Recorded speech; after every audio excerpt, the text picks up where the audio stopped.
In 1933's The Invisible Man, the main character goes insane from being invisible and turns into a killer. It was a big hit and was followed by a number of sequels. The second sequel, 1940's The Invisible Woman, ditched the horror and went for more of a sexed-up comedy. You see, the invisibility potion, or whatever method you use to turn invisible, it only works on the body. So, if you can't see the invisible woman in your room, that means she's completely naked. And this aspect plays a role in the dirty humor of that movie. Don't you dare come back here. Why, something's still showing? You're materializing. Go get your clothes on. This film, The Invisible Maniac, kind of is a synthesis of these two ideas. The main character is an invisible killer, and the women are completely naked.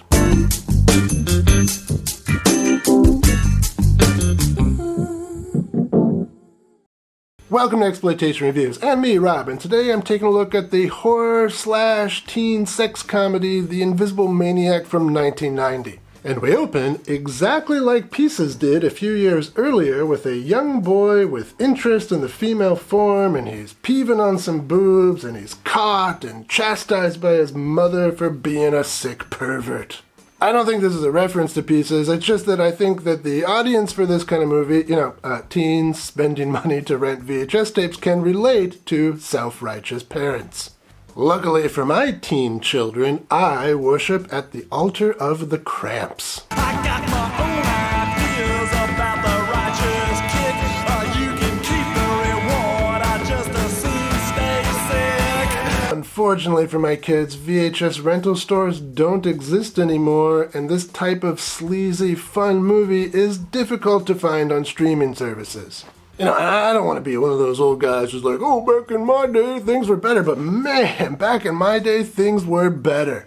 You could walk into a mom and pop video store with your lunch money and walk out with the Toxic Avenger and Porky's. Anyway, back to this movie. 20 years after the boy's peeping Tom incident, our boy is all grown up and a scientist. He has invited scientists from all over the world to marvel at his new invention, an invisibility serum. It doesn't work. And they laugh at him. And then he kills them. Maybe this movie is really ripping off Carrie. Probably not. Another time jump, this one 6 months, and we see the good doctor escape from a mental institution, and then a final time jump, this one just 2 weeks, puts us with a good doctor starting his job as a replacement physics teacher at a high school. Now, this all might seem a bit too time jumpy for you, but trust me, it's for the better. I didn't spend my lunch money on this movie to watch a trial or to watch some Escape from Alcatraz type movie. I watched this movie because the box art promised an invisible maniac and cheerleaders taking showers. And that's what I want. And that's what I get soon enough. Okay, girls, take the showers.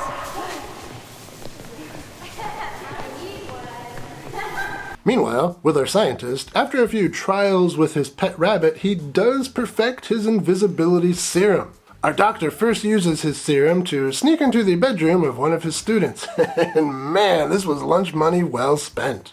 And the very next day, he uses the serum to watch the cheerleaders take one of those showers. I believe it's the third shower scene in the movie. That's pretty nice. But, you might start to wonder, when does the maniac part of this movie get started? And that's coming up real quick. The principal tries to seduce and blackmail our physics teacher, and that doesn't really work out for her very well. Ever since I was in grade school, I wanted to do this to a principal.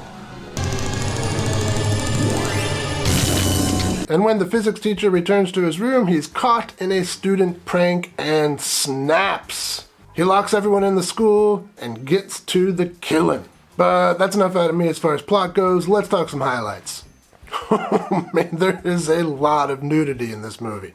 We've got multiple shower scenes, and shirts are ripped off, and shirts are taken off willingly. There's sex scenes and post-coital cuddling scenes, and the list goes on and on and on, and everyone is gorgeous. If I could offer just one slight word of complaint in this regard, though, it's kind of repetitive. I mean, shower scenes are great, don't get me wrong, but do we need 3 in one movie? I don't know, maybe one of them could have been a skinny dipping scene, and maybe one of them could have been a sexy lingerie sleepover scene. I don't know, a little variety, maybe. But that's just me being a glutton. I really have no cause to complain here. Anyway, back to the highlights. I gotta say, the invisible fights were done pretty well. This isn't the kind of movie that actually had special effects, so, you don't see, like, bodiless clothes walking around and strangling people. Instead, the actors just had to pretend they were getting hit or thrown around, and they all did a great job, and the sound effects are really great, too. It's pretty funny stuff. In fact, the movie itself is pretty funny all the way through. Obviously, this isn't a ultra-sophisticated satire or anything approaching that, but it's light and playful and charming and just fun all the way through.